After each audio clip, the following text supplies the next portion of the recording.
ભજીયા નહીં પણ ભજીયા કરતાં કંઈક અલગ અને એકદમ મજા પડી જાય એવો ટેસ્ટ હોય અને હેલ્ધી પણ હોય ને સાથે સાથે અ, ખૂબ જ ઓછા તેલની અંદર બની જાય એવી ટેસ્ટી રેસીપી આપી છે. તો વિડીયો અંત સુધી જોજો, ગમે તો શેર કરી દેજો, ચેનલ પર નવા આવ્યા હોય તો સબસ્ક્રાઈબ પણ કરી લેજો. તો આજે એકદમ સરસ આપણે વડા બનાવવાના છે, એ પણ સેલો ફ્રાય કરીને. તો રેસીપીને અંત સુધી જોજો. તો ચાલો રેસીપી સ્ટાર્ટ કરીએ. હવે આ જે વડા છે ને એમાં મેન જે ઇન્ગ્રેડિયન્ટ્સ આવશે એ મેં તમને ડિસ્પ્લે કર્યા છે. બાકીના મસાલા આપણે અલગથી એડ કરી દઈશું.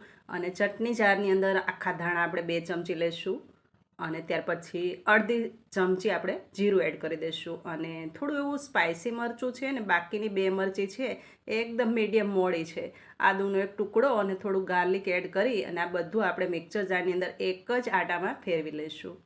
તો આ રીતની આપણી ચટણી તૈયાર થશે. તો મેન જે આ વડા છે એમાં ચટણીનો ભાગ ખૂબ જ મોટો છે, કારણ કે એકદમ ટેસ્ટફુલ જો વડા બનતા હોય તો આ ચટણીથી જ બને છે. તો આ ચટણી અવશ્ય એડ કરવી. અને જે આ વડા છે ને એકદમ સરસ ટેસ્ટી લાગે છે ગ્રીન ચટણી સાથે. તો ગ્રીન ચટણી પણ આપણે આ જ જારની અંદર આ ગાર્લિક, અદરક અને મરચું, મતલબ આમાં થોડું સ્પાઇસી પણ છે અને થોડું મોડું મરચું પણ છે, ધાણા છે, સેવ, સ્વાદ પ્રમાણે આપણે નમક એડ કરી દઈશું. અને એક આ રીતનો ટુકડો મિશ્રીનો એડ કર્યો છે, લીંબુનો રસ છે. બધું બરાબર આપણે પીસી લઈશું. અને ઉપરથી પીસવા માટે થોડું એવું પાણી એડ કરી દેવું અને આઈસ ક્યુબથી કલર ખૂબ જ સરસ આવે છે, મતલબ એકદમ ગ્રીન ગ્રીન દેખાય છે, એટલા માટે હું આઈસ ક્યુબ એડ કરીશ. તો ચલો, ચટણી પણ તૈયાર છે અને વડા માટેનું જે આગળ આપણે મિક્સર જારની અંદર જે ધાણા આખા જે પીસ્યા એ મસાલો પણ તૈયાર છે. અને હવે આપણે વડા માટે આ મેથી લઈ લઈશું અને મેથીને ધોઈને એકદમ સાફ કરી અને ડંઠલથી 3-4 જે પાંદડા હોય છે એ એકી સાથે મેં અલગ કરેલા છે. અને સમારેલી આ મેથીને બિલકુલ નથી. આ રીતે થોડું એવું ઓઇલ મૂકી નમક હળદર એડ કરી અને મેથીને આની અંદર આપણે થોડી એવી પકવી લઈશું, મતલબ એકદમ કચાશ દૂર થઈ જાય ત્યાં સુધી આપણે આને પકવવાની છે. અને હા, થોડી વાર આમ જ થવા દઈને ઉપરથી ડીશ ઢાંકીને પાછી થોડી વાર થવા દઈશું. એકદમ સરસ જ આ મેથી થોડી જ વારમાં પાકી જશે. અને અહીંયા 250 ગ્રામ મેથી લીધેલી છે. મારી કોઈ પણ રેસીપી હશે, મોસ્ટ ઓફ તો મીઠાઈને છોડીને 2 જણ માટે જ હશે. તો આ રીતે તમે 250 ગ્રામ મેથીમાંથી 2 જણ આરામથી ખાઈ શકો એટલા વડા બનાવી શકો. હા, આ રીતે આપણી મેથી એકદમ સરસ ચડી ગઈ છે. નીચે ઉતારી લઈશું અને પછી બીજા મસાલા કરી દઈશું. તો લગભગ વડા માટેના બધા જ ઇન્ગ્રેડિયન્ટ્સ આપણે તૈયાર કરી લીધા છે. અને હવે એક બાઉલ લઈ લઈશું.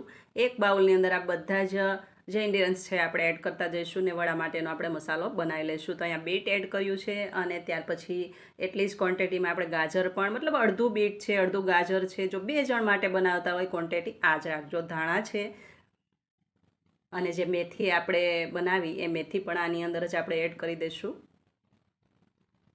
હવે આ રીતે અડધી ચમચી અહીંયા આપણે અજમો લીધેલો છે. અજમાને થોડું હાથથી મેચ કરી અને એડ કરી દઈશું.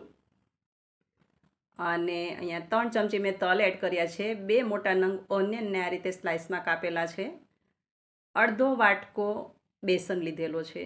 અને આ એક નાની વાટકી જે ચટણીની ભરી છે એવી નાની વાટકી આપણે બાજરીનો લોટ લીધેલો છે. અને આ જે મસાલો આપણે બનાવ્યો ધાણા દળીને મસાલો આની અંદર એડ કરી દઈશું. ઉપરથી સ્વાદ પ્રમાણે આપણે નમક એડ કરી દઈશું, હળદર એડ કરી દઈશું, ધાણા જીરું એડ કરી દઈશું ને થોડું એવું આપણે કલર માટે થોડું મરચું પણ એડ કરી દઈશું, આમચૂર પાવડર પણ એડ કરી દઈશું. અને અડધી ચમચી અહીંયા મરીનો પાવડર પણ એડ કર્યો છે. હવે આ બધું છે ને બરાબર આપણે મિક્સ કરી દઈશું. અને આ વડાની અંદર આપણે પાણી બિલકુલ એડ નથી કરવાનું કે બેટર પણ નથી બનાવવાનું. આ રીતે થિકનેસમાં રાખીશું. ઉપરથી એક વાટકી પૌવાને મેં પલાળીને રાખ્યા હતા તો એ પણ એડ કરી દઈશું લાસ્ટમાં. અને ત્યાર પછી આ રીતે મતલબ ટિક્કી વડે એ રીતનું બેટર બનાવી લઈશું. અને આ રીતે હાથથી એકદમ સરસ રાઉન્ડ શેપમાં, નહીં બહુ જાડી નહીં બહુ પતલી, મીડિયમ થિકનેસમાં આપણે બધી ટિક્કી બનાવી લઈશું. તો ફ્રેન્ડ્સ, ભજીયા તો તમે રોજ બનાવો છો, મતલબ અવારનવાર આપણે ગુજરાતીઓને ભજીયા તો પહેલી પસંદ હોય છે. પણ એક વખત આ રીતે વડા બનાવો અને સેલો ફ્રાયમાં એકદમ ઓછું ઓઇલમાં બની જશે અને એકદમ સરસ ટેસ્ટ તો તમને એકવાર ખાશો ને તો આ જ બનાવશો, એ ચોક્કસ છે. તો આ રીતે આપણે બધી ટીકી તૈયાર કરી લઈશું. પછી થોડું એવું સેલો ફ્રાય થાય એટલું જ આપણે ઓઇલ મૂકી દઈશું. મતલબ આ ટીકી છે એ ડૂબે નહીં એટલું આપણે ઓઇલ મૂકવાનું છે. ઓઇલ ગરમ થાય એટલે બીજી બાજુ આપણે ટીકીને ધીમે ધીમે અંદર હાથ ના બળે એ રીતે આપણે ટીકીને પાડતા જઈશું અને જેટલી આવે એમ એટલી એડ કરી દઈશું ને આને 2 મિનિટ આમ જ મીડિયમ ફ્લેમ પર થવા દઈશું ને ત્યાર પછી જ આપણે પલટાવીશું. 2 મિનિટ બાદ આપણે જોઈશું કે કલર થોડો ચેન્જ થઈ ગયો છે અને આ રીતે ધીમે રહીને આપણે પલટાવી દઈશું અને પાછી બીજી તરફ પણ આપણે એટલું જ રહેવા દઈશું ને ત્યાર પછી પલટાવી દઈશું. મતલબ ટીકી છે બની જશે ત્યારે કલર એકદમ ચેન્જ થઈ જશે એટલે તમને ખબર જ પડી જશે કે હા ટીકી તૈયાર છે અને સ્મેલ એટલી સરસ આવે છે ને ફ્રેન્ડ્સ, ખૂબ જ સરસ અને ખાવામાં પણ એટલી જ ટેસ્ટી છે. મતલબ કેવું કે ભજીયાનું એક વર્ઝન જોઈ લો, બીજું નવું વર્ઝન એવું. મતલબ કે ભજીયામાં જે આપણે કુંભણિયા ભજીયા બનાવીએ છીએ, જે મતલબ જે એકદમ ક્રિસ્પી ભજીયા આવે છે ને એનું નવું વર્ઝન. એકદમ સરસ આ વડા બને છે અને લીલી મેથીમાંથી બને છે. અત્યારે ખૂબ જ સરસ ગાજર, બીટ અને કોઈ પણ વેજીસ આની અંદર એડ પણ કરી શકો, કોબીજ પણ એડ કરી શકો, તો ખૂબ જ ટેસ્ટી આ વડા બને છે. અને મેઇન ભાગ છે એની જે આગળ આપણે ધાણા અને જીરું દળીને જે ચટણી બનાવીને મસાલો કર્યો એ મેન છે. ખૂબ જ ટેસ્ટી એવી આ ટીકી બને છે ફ્રેન્ડ્સ, જરૂરથી બનાવજો અને ગમે તો વિડીયાને વધુમાં વધુ શેર કરજો. ચેનલ પર નવા આવ્યા હોય તો સબસ્ક્રાઈબ પણ કરી લેજો. આવી જ રીતે આપણે બીજી પણ ટીકી બનાવી દઈશું. અને આ જે લીલી મેથીના જે વડા છે ને એને ગ્રીન ચટણી અને ટામેટા કેચઅપ સાથે ખાવાની કંઈક મજા જ અલગ છે.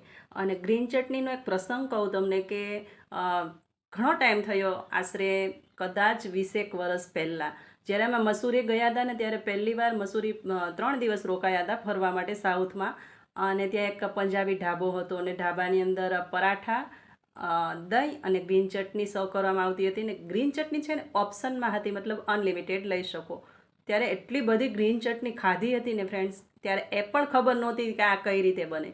અને ત્યાર પછીની આ ચટણી એવી તો દાઢે વળગીને કે રોજ માટે કોઈ પણ ફૂડ બનાવીએ ને તો ગ્રીન ચટણી તો અવશ્ય બનાવી. તો એકદમ સરસ ટેસ્ટી એવા આપણા જે વડા છે તૈયાર છે. ફરી પાછા આપણે મળતા રહીશું અવનવી રેસીપી સાથે. ત્યાં સુધી આવજો. Thank you for watching.